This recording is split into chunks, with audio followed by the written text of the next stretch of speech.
Buenos días, hermanos de la Iglesia Casa de Dios para la familia. Mi nombre es Freddy Galeano. Estamos aquí pues de nuevo, gracias a Dios, para compartir la palabra de Dios. El tema que queremos compartir hoy tiene que ver con la administración. Pero antes les voy a pedir el favor de que oremos para poner en manos de Dios todo lo que vamos a hacer hoy. Padre Santo, te damos gracias, Señor, por esta noche. Gracias por guardar nuestra vida otra semana más. Gracias por protegernos, Señor, de las enfermedades. Gracias, Señor, por proveer para nuestras necesidades. Ahora más que nunca, Señor, estamos viendo tu mano sobre nosotros. Ese mismo Dios que alimentó, Señor, a ese pueblo en un desierto, lo estamos viendo obrando sobre nuestra vida, Señor.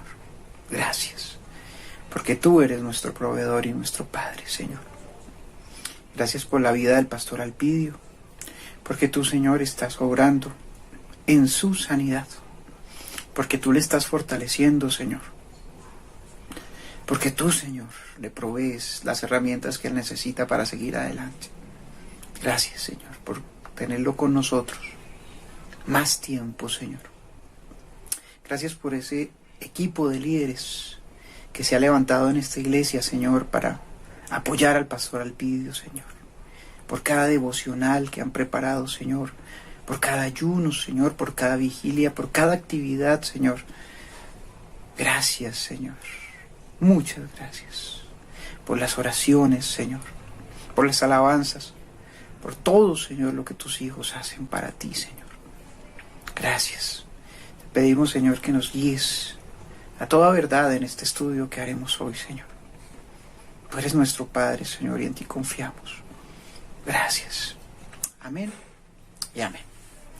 Como les decía, hoy vamos a estudiar acerca de la administración. Siempre que me toca orar, o más bien enseñar, le oro al Padre para que me guíe. Eso es lo que tenemos que hacer todos en cuanto a qué es lo que Él quiere que nosotros enseñemos. Y el Señor me guiaba en esta parte acerca de la administración y específicamente de la administración del dinero. Precisamente por los tiempos que estamos viviendo. El objetivo que tenemos para esta predicación es que podamos conocer cuál es la parte del Señor y cuál es nuestra parte en la administración del dinero. Si podemos distinguir esto, pues nos podremos dar como satisfechos. Lo siguiente es aplicarlo a nuestra vida, por supuesto. El título es: la forma como manejamos el dinero afecta nuestra relación con el Señor. Y la cita que vamos a estudiar hoy como base es Lucas 16:11.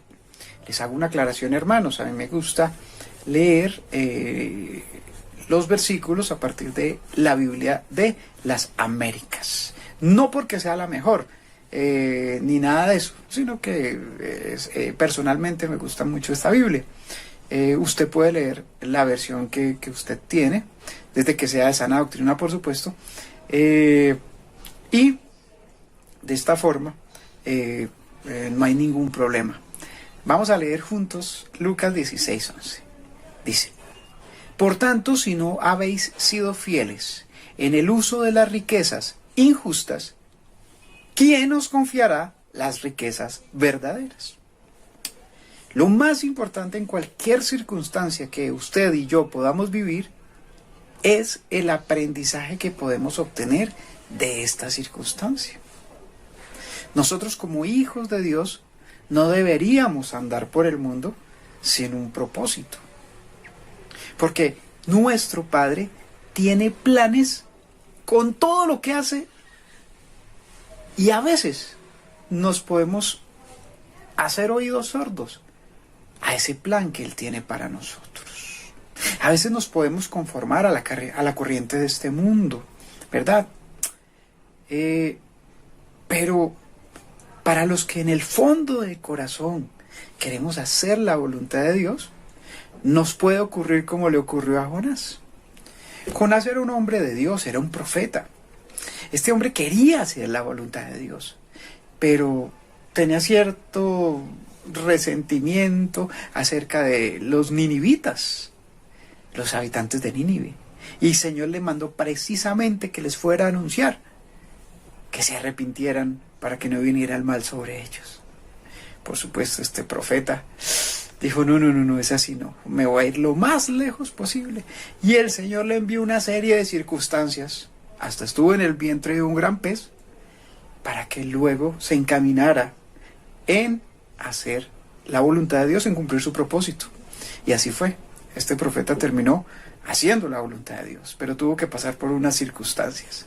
Es igual con nosotros. Dios nos permite pasar circunstancias para que nosotros nos encaminemos otra vez hacia su propósito. No somos hombres y mujeres que no andan sin propósito. No, somos hijos de Dios y debemos decirle, Señor, ¿qué es lo que tú quieres que hagamos? Y encaminarnos en ese propósito. No podemos desaprovechar la gran oportunidad de aprender en estas circunstancias en que estamos viviendo y donde todos estamos involucrados. Distintas personas con historias diferentes. Tenemos padres o madres que trabajaban para una empresa y fueron despedidos por las circunstancias. O también tenemos empresarios que tuvieron que cerrar sucursales o empresas y tuvieron que despedir a varios de sus empleados. Ese es el otro lado de esta torta, digámoslo así. Está el ama de casa que depende del trabajo de su esposo. Los hijos que estudian y que ahora lo tienen que hacer desde su casa y que también dependen del trabajo de sus padres para subsistir. Algunos trabajadores independientes, muchos trabajadores independientes, que vivían el día a día y que tuvieron que suspender su trabajo por causa de las circunstancias. Los ancianos que viven de una pensión, pero también los que no la tienen. Y en fin, un sinnúmero de circunstancias más. ¿Qué tenemos en común todas estas personas? Tenemos en común una cosa. Todos somos administradores de los recursos que el Padre nos da. Y todos tenemos que responder por esa administración delante de Dios. Sean muchos recursos, sean pocos recursos. Somos administradores y somos responsables delante de Dios por responder, y le responderemos por estos recursos que Él puso en nuestra mano. Y hoy estudiaremos acerca de uno de esos tantos recursos que Dios nos ha dado. Y ese es el dinero. Hay dos sistemas económicos que existen en el mundo. La economía del hombre y la economía de Dios. La economía del hombre ha permitido que haya muchos escritores, mentes brillantes, que han hecho libros enteros acerca de este tema. ¿Cómo es la economía? ¿Cómo debe moverse? ¿Cómo son las finanzas? Todo esto. Mentes brillantes, pero al fin y al cabo, hombres. Pero en cuanto a la economía de Dios, hay un libro que habla de este asunto. Y ese precioso libro se llama la Biblia. Y fue escrito por la mente más brillante de todas, la mente de Dios. Por supuesto, estas dos economías se contradicen. Y esto no debería sorprendernos. Leamos Isaías 55:11.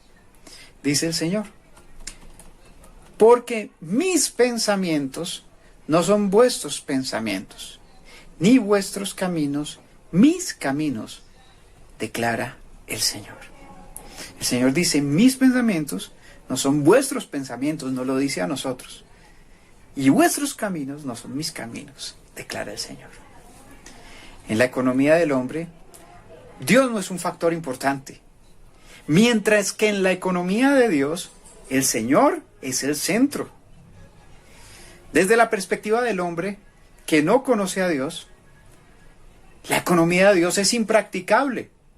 No es lógica, puesto que Dios opera en lo sobrenatural, como lo declara Primera de Corintios 2, 14 y 15. Le pido el favor de que lea conmigo. Primera de Corintios 2, 14 al 15. Dice: pero el hombre natural no acepta las cosas del Espíritu de Dios, porque para él son necedad, y no las puede entender porque se disciernen espiritualmente. Aquí el hombre natural es el hombre que no conoce de Dios, el hombre que no ha nacido de nuevo. Ahora, si usted me permite, voy a leer el mismo versículo en la traducción del lenguaje actual. Dice: los que no tienen el Espíritu de Dios no aceptan las enseñanzas espirituales, pues las consideran una tontería, y tampoco pueden entenderlas porque no tienen el Espíritu de Dios. Para entender las cosas de Dios, debemos tener su Espíritu. Es imposible de otra forma. Jesús se lo dijo a Nicodemo: debes nacer de nuevo. Es imposible de otra forma. Ahora es tiempo de preguntarnos algo. ¿Bajo qué parámetros nosotros, los hijos de Dios, manejamos nuestras finanzas? ¿Utilizamos para manejar nuestras finanzas la economía del hombre o la economía de Dios? Piense eso un momentico. ¿Quiénes son sus consejeros en cuanto a la parte económica? ¿Qué libros lee usted en cuanto a la parte económica? ¿Cuáles son sus expectativas con respecto a esto?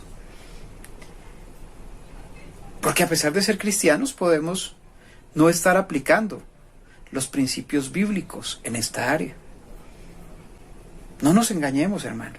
Muchas veces nosotros, como hijos de Dios, estamos viviendo con otros principios no bíblicos. ¿Por qué? Porque funciona, porque está de moda, en fin. Pero somos llamados a que los principios que nuestro Padre nos dio sean puestos en práctica en nuestra vida. Muy bien, para eso vamos a trabajar en 3 puntos. El primero de eso es: la Biblia dice mucho acerca del dinero, bastante acerca del dinero. Le voy a mencionar 3 conceptos que se encuentran en la Biblia. Los conceptos son: 1, la oración; 2, la fe; y 3, el dinero.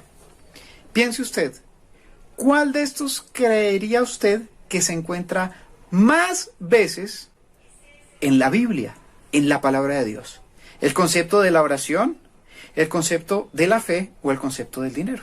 Le doy unos segundicos para que piense. Muy bien, ¿ya lo pensó? Bueno, levante la mano los que dijeron la fe. No, no alcanzo a ver la mano de ustedes. Está bien. Algunos dirían la oración. Claro, tiene que estar más veces. Otros, la fe. Claro. Otros, el dinero. ¿Por qué no? Bien. Le voy a decir cuántas veces está cada uno. Hay cerca de 500 versículos que hablan sobre la oración en la Biblia. Hay menos de 500 versículos que hablan sobre la fe en la Biblia. Pero hay más de 2.350 versículos que hablan sobre el manejo del dinero en la Biblia. Les repito los datos. Oración, 500 versículos aproximadamente. Fe, menos de 500 versículos. Manejo del dinero, 2.350 versículos. Además, Jesucristo habló más acerca del dinero que de cualquier otro tema. ¿Pero por qué lo hizo? Se preguntará usted y me pregunto yo. Vamos a verlo en 3 razones. Vamos a leer otra vez Lucas 16:11, por favor. Pero esta vez vamos a hacerlo con la nueva versión internacional. Yo lo voy a leer para ustedes. Y aquí vamos a tratar esta primera razón donde nos estamos preguntando por qué Jesús habló tanto y por qué la Biblia habla tanto acerca del dinero. Y este punto es: la forma como nosotros manejamos el dinero afecta nuestra relación con el Señor. les repito el punto, la forma como nosotros manejamos el dinero afecta nuestra relación con el Señor. Lucas 16:11 en la Nueva Versión Internacional dice: por eso, si ustedes no han sido honrados en el uso de las riquezas mundanas, ¿quién les confiará las verdaderas? Vale la pena hacer una aclaración aquí. En otras versiones, como la Reina Valera, están las palabras riquezas injustas. Aquí en la Nueva Versión Internacional dice riquezas mundanas. En la Reina Valera dice riquezas injustas. Y cuando aparece esta palabra, a veces uno piensa en algo ganado ilegalmente. Entonces, una riqueza injusta, el producto del narcotráfico, de un robo o de lo que sea. Pero no, simplemente cuando aparece el término riquezas injustas, se refiere a las riquezas que se obtienen aquí en la tierra, para diferenciarla de las riquezas celestiales. Cuando el Señor dice, haceos tesoros en el cielo. ¿Y cómo hago tesoros en el cielo? Dele alimento a las personas que necesitan. Comparta su pan con el hambriento. Atienda a las viudas y a los huérfanos. ¿Sí ven? Entonces, y así se harán riquezas en el cielo. La diferencia entre riquezas celestiales y riquezas injustas o mundanas. Es eso. Lo que significa que el salario que usted recibe por su trabajito, este fin de mes, o las ganancias que usted recibe como comerciante, vienen a denominarse riquezas injustas en la palabra de Dios. Listo. Era una aclaración para que sepamos de aquí en adelante. Muy bien. En este versículo Jesús iguala el manejo de nuestro dinero con la calidad de nuestra vida espiritual. Si manejamos nuestro dinero de acuerdo a los principios bíblicos, nuestra relación con el Señor crecerá. Pero si no, esta relación se verá quebrantada. Lo anterior se ilustra, o lo que acabo de mencionar, con la parábola de los talentos, que está en Mateo 25, del versículo 14 al 30. Y me gustaría que la leyéramos completa, de estos versículos del 14 al 30 completos. Mateo 25, 14 al 30. Dice: porque el reino de los cielos es como un hombre que al emprender un viaje, llamó a sus siervos y les encomendó sus bienes. Y a uno le dio 5 talentos, a otro 2 y a otro 1, y cada uno conforme a su capacidad, y se fue de viaje. El que había recibido los 5 talentos enseguida fue y negoció con ellos, y ganó otros 5 talentos. Asimismo, el que había recibido los 2 talentos, ganó otros 2. Pero el que había recibido 1 fue y cavó en la tierra, y escondió el dinero de su señor. Después de mucho tiempo, vino el señor de aquellos siervos y arregló cuentas con ellos. Y llegando el que había recibido los 5 talentos, trajo otros 5 talentos diciendo: Señor, me entregaste 5 talentos. Mira, he ganado otros 5 talentos. Su señor le dijo: bien, siervo bueno y fiel. En lo poco fuiste fiel, sobre mucho te pondré. Entra en el gozo de tu señor. Llegando también el de los 2 talentos, dijo: Señor, me entregaste 2 talentos. Mira, he ganado otros 2 talentos. Su señor le dijo: bien, siervo bueno y fiel. En lo poco fuiste fiel, sobre mucho te pondré. Entra en el gozo de tu señor. Pero llegando también el que había recibido 1 talento, dijo: Señor, yo sabía que eres un hombre duro, que ciegas donde no sembraste y recoges donde no esparciste. Y tuve miedo, y fui y escondí tu talento en la tierra. Mira, aquí tienes lo que es tuyo. Pero su señor respondió y le dijo: siervo malo y perezoso, sabías que ciego donde no sembré y que recojo donde no esparcí. Debías entonces haber puesto mi dinero en el banco, y al llegar yo hubiera recibido mi dinero con intereses. Por tanto, quitadle el talento y dádselo al que tiene los 10 talentos.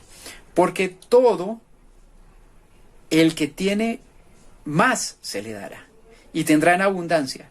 Pero el que no tiene, aún lo que tiene se le quitará.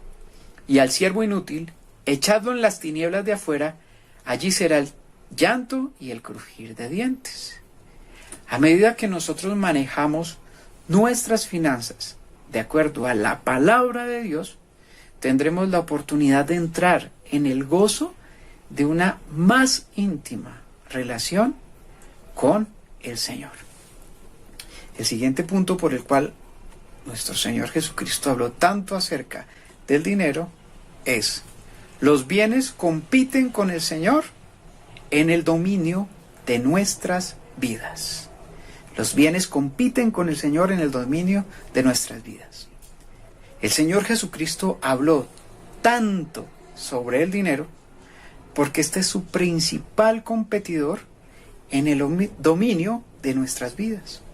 Leamos Mateo 6:24. Dice así: nadie puede servir a dos señores, porque o aborrecerá a uno y amará al otro, o se apegará a uno y despreciará al otro. No podéis servir a Dios y a las riquezas. Es imposible, hermanos, que nosotros sirvamos al dinero, aun tratándose de cosas pequeñitas, y al Señor al mismo tiempo. No lo dice Freddy Galeano, no lo dice la filosofía humana, lo dice Dios en su palabra, nos lo dice nuestro Señor Jesucristo. Es imposible servir al dinero, a las riquezas, y servir a Dios al mismo tiempo. Y ojo, no estoy hablando de grandes cantidades ni de millonadas. A veces puede ser poquito. A veces podemos pensar que esta palabra es solo para los ricos. Ah, sí, es que el Señor le da duro a los ricos, a esos que tienen plata, que tienen cuentas bancarias y carros y casas. Pero no nos engañemos, hermanos. Yo puedo ser pobre, pero no ser feliz con lo que tengo. Puedo no tener riquezas, pero puede no bastarme Dios. Y entonces en ese momento, cuando Dios no me basta, cuando vivo amargado y triste por lo que no tengo, estoy haciendo del dinero el Señor de mi vida.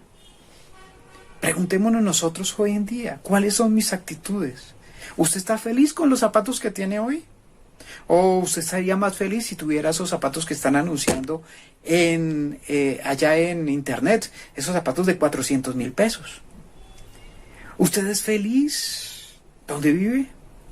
¿O usted dice, no, yo cuando viva en un apartamento más grande, más bonito, voy a ser feliz?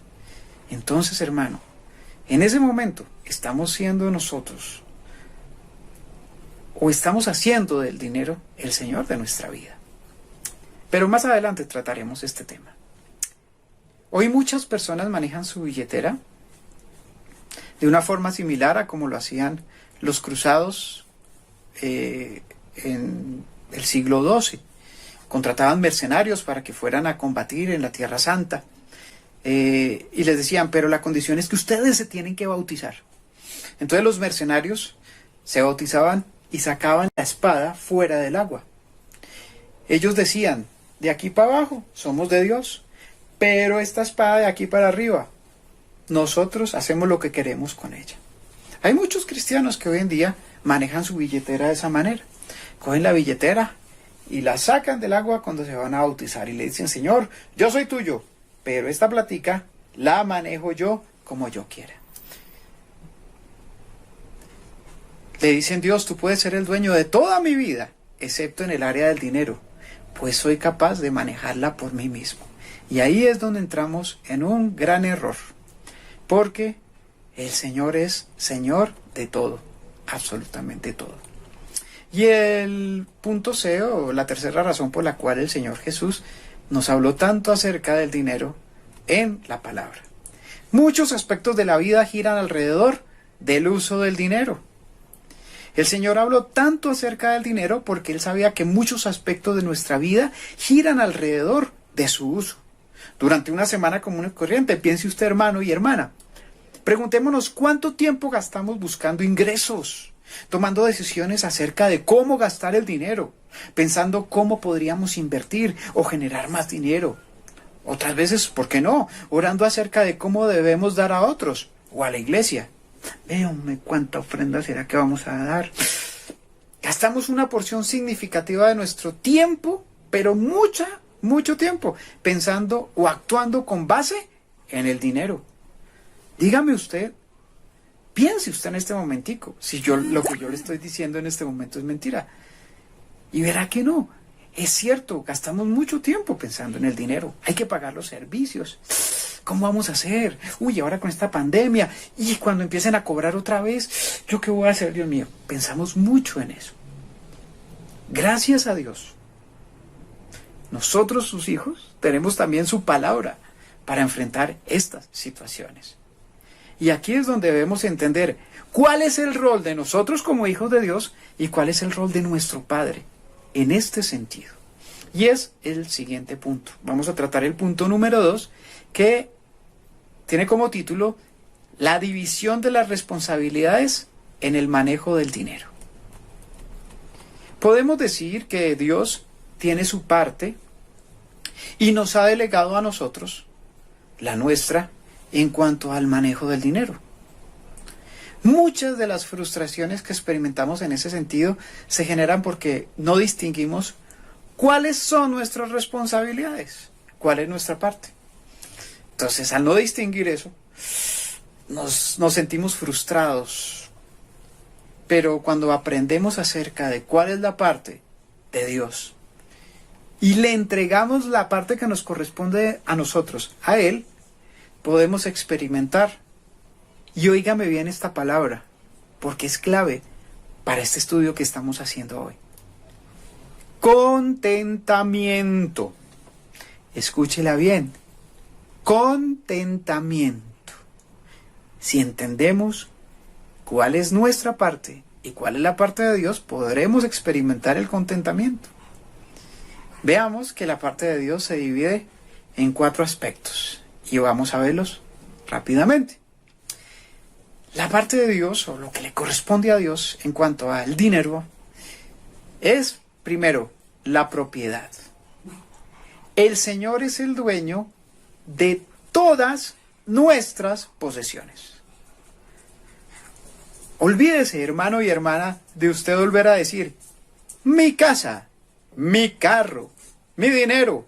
No, el Señor es el dueño de todo eso. Para eso le voy a pedir que leamos el Salmo 24:1.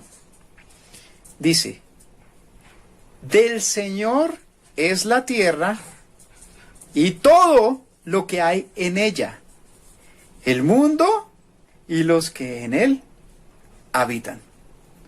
Les repito, del Señor es la tierra y todo lo que hay en ella, el mundo y los que en él habitan. Es decir, el Señor es dueño de todo.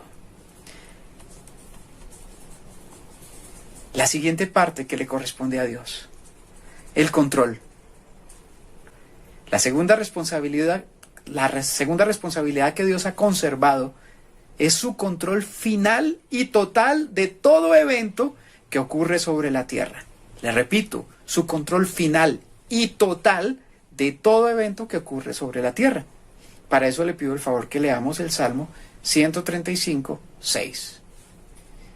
Dice, todo cuanto el Señor quiere, lo hace, en los cielos y en la tierra, en los mares y en todos los abismos. Se lo repito, todo cuanto el Señor quiere, lo hace, en los cielos y en la tierra, en los mares y en todos los abismos. Los abismos, según la Biblia, son el abismo del mar, que era insondable para esa época. Hoy en día ya por ahí 3-4 personas han ido a la parte más profunda del mar, que es la fosa de las Marianas. Sin embargo, los biólogos dicen que falta por explorar el 98%. Y el otro abismo es el universo, hacia arriba, ¿verdad? Todo cuanto hace el Señor, todo cuanto, Él hace lo que quiere, en todas partes, en todo el universo, en todo lo que existe. Él tiene el control total. Nosotros no, hermanos. Olvídese del cuento que usted dice, yo tengo control sobre tal parte, yo tengo control sobre mí. No, Dios.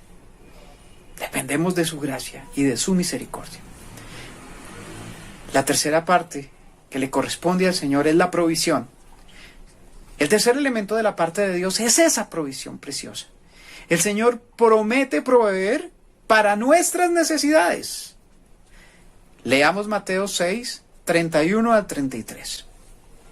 Dice así: por tanto, no os preocupéis diciendo, ¿qué comeremos? ¿O qué beberemos? ¿O con qué nos vestiremos? Porque los gentiles buscan ansiosamente todas esas cosas, que vuestro Padre Celestial sabe que necesitáis de todas esas cosas. Pero buscad primero su reino y su justicia, y todas estas cosas os serán añadidas. Aquí dice, los gentiles buscan ansiosamente todas esas cosas. ¿Se acuerda que hablábamos ahora acerca del hombre natural, del hombre que no conocía a Dios? Aquí está presente.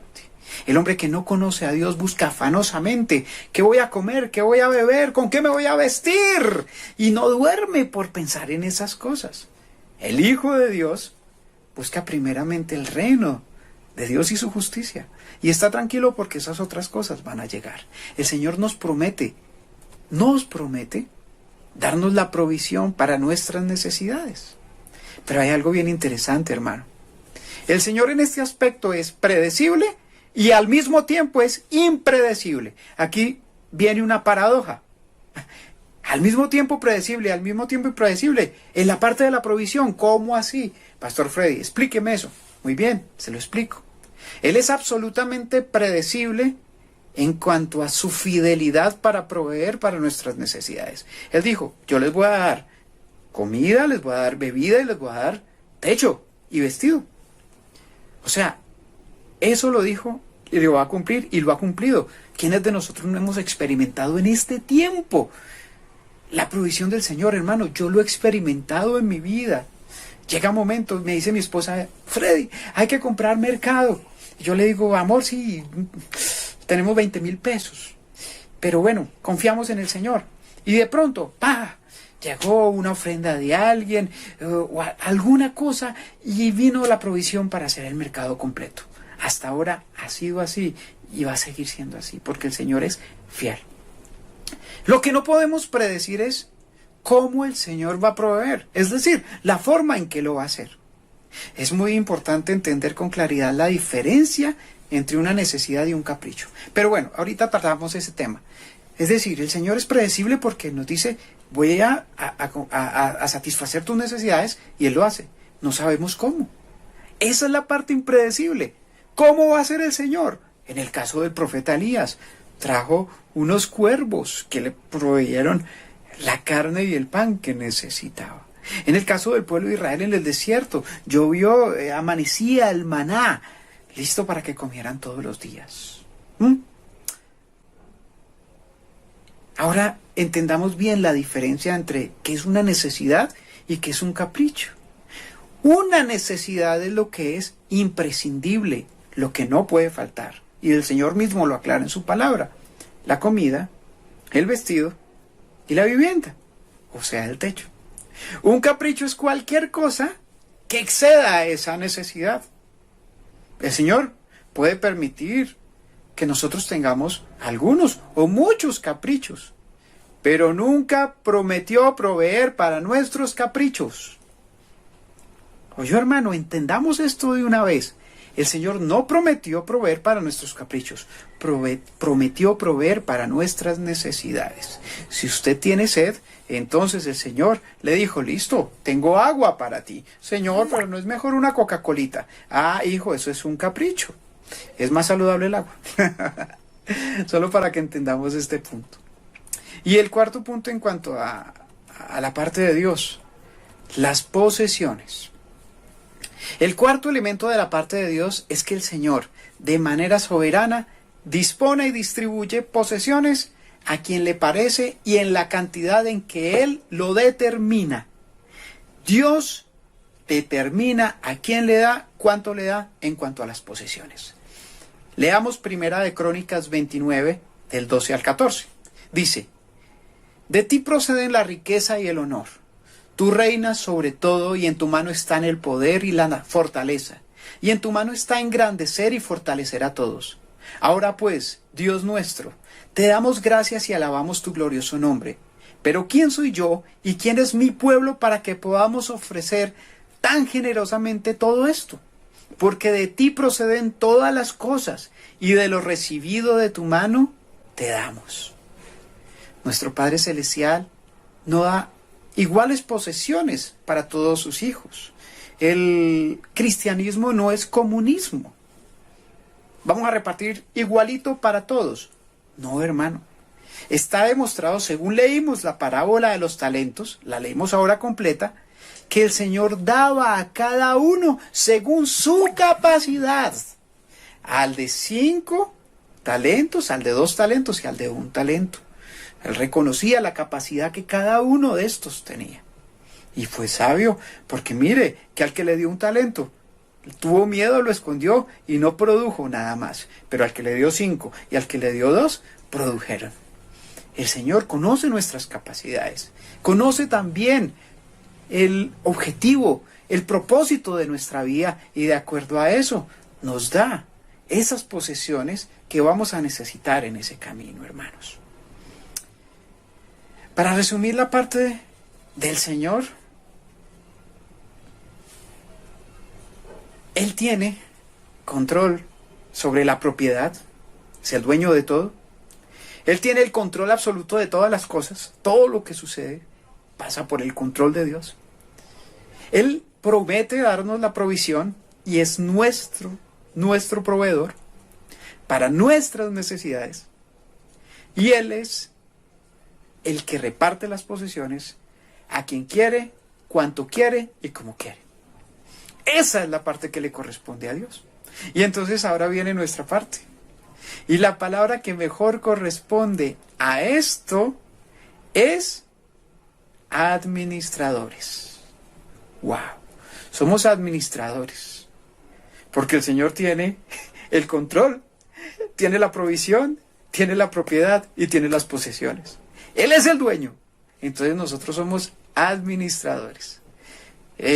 Otro sinónimos que la palabra utiliza para esto, administrador, es mayordomo, supervisor o también superintendente. En la Biblia, el administrador es la autoridad suprema por debajo de su Señor. Por debajo de su Señor. Está el Señor y abajo está el administrador o el mayordomo, si lo quiere decir así. Y tiene la responsabilidad de todos los bienes de su Señor y asuntos domésticos. Vamos a leer el Salmo 8, del 4 al 6. Digo, ¿qué es el hombre para que de él te acuerdes? ¿Y el hijo del hombre para que lo cuides?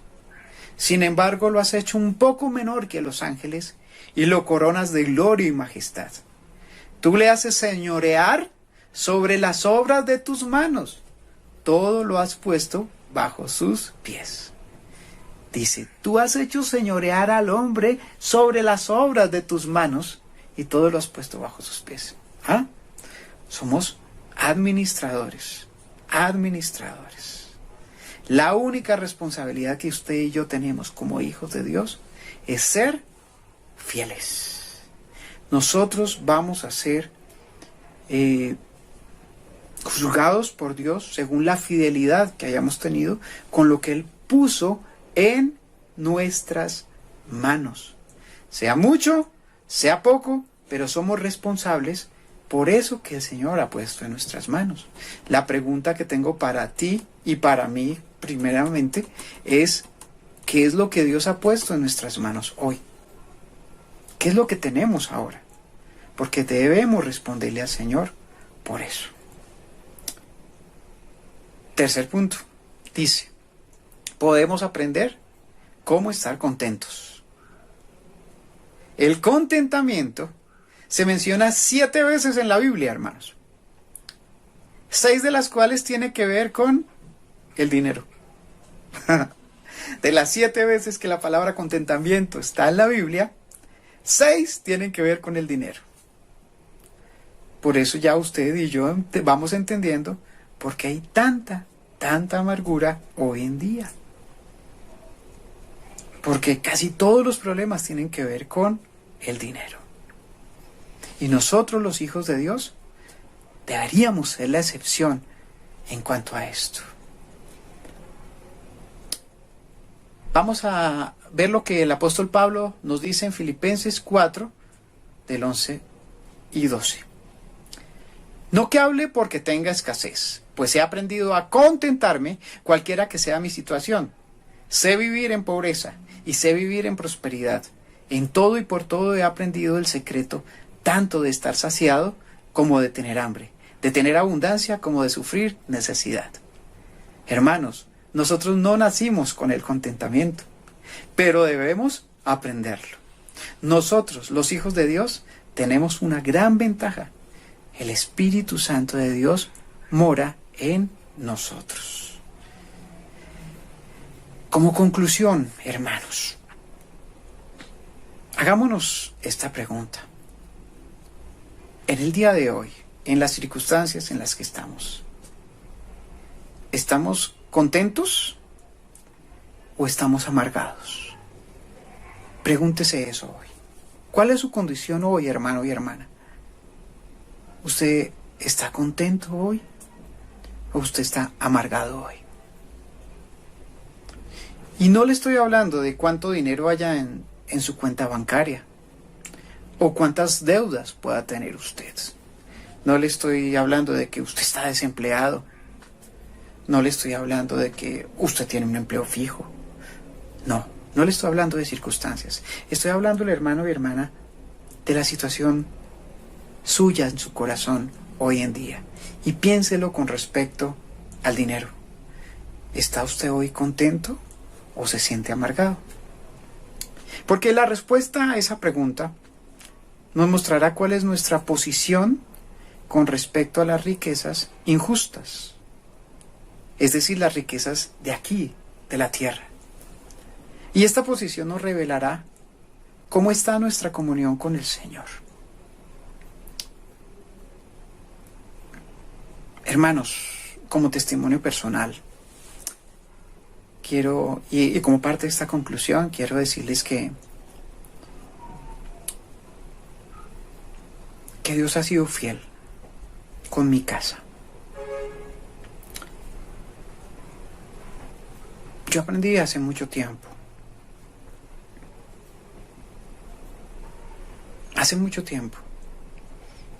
que el primer lugar para la honra es el Señor. Y a pesar de que tuvimos que cerrar la escuela de música donde yo laboraba, era el lugar también donde nos congregábamos, por la situación, no ha faltado nada en mi casa, hermano. Y siempre que ha llegado algo, le he dicho: Señor, yo separo el diezmo para ti, Señor. Porque de esto va a depender todo lo otro. Y si soy fiel en lo poco, pues el Señor me pondrá en lo mucho. Hermano, he hecho eso y no me ha faltado nada, como le he dicho. La provisión ha venido de los lugares que menos usted y yo nos podemos imaginar. Hemos podido cumplir con las obligaciones que tenemos. Hemos tenido el mercado que hemos necesitado. Porque Dios es fiel. Tenemos un techo digno donde vivir. Y a pesar de que ya no tenemos ese lugar donde estar laborando y donde congregarnos, seguimos congregándonos así como lo hacemos aquí en la iglesia, por medio de YouTube. El hecho de no tener ese edificio no significa que yo deje de diezmar y ofrendar, porque yo sé que esto tiene que ver con una relación mía con el Señor. Y lo he seguido haciendo. He seguido consignando el diezmo a la cuenta. Al pastor José Muñoz, que es la persona que me guía espiritualmente. Y he visto la bendición de Dios, hermano. Hoy el tema de la predicación no era diezmos y ofrendas, pero le quería dar mi testimonio personal, porque a través de esto he visto la bendición del Señor en mi vida. Y esto que yo le estoy enseñando hoy, yo sé que también lo necesito para mi vida. Porque no le voy a decir mentiras, hermano. muchas veces me he visto agobiado, me he visto frustrado, me he visto amargado por la situación financiera. Pero siempre el Señor ha salido a respaldarme. Y yo tengo que aprender a vivir contento, cualquier circunstancia sea la que esté viviendo. Lo invito, hermano, para que usted conmigo nos encaminemos hacia esto, a ser fieles al Señor, a poner sus principios por obra en nuestra vida y a vivir contentos, sin importar la circunstancia por la que vivamos. Oremos. Padre bueno, te damos gracias por este tiempo que pudimos compartir juntos. Te pido que esta palabra entre a lo profundo de nuestros corazones, podamos hacerla vida en nuestras vidas, Señor. Te pido, Señor, que ya no haya más amargura, frustración, temor en nuestro corazón, sino confianza y contentamiento todo el tiempo, sabiendo que tú, Señor, has prometido que nos proveerás. Y lo has hecho y lo hemos visto, Señor. Hemos visto tu provisión en esta época, Señor. Gracias porque tú eres fiel, Señor. En nombre de Jesús. Amén y amén. Hermanos, Dios les bendiga.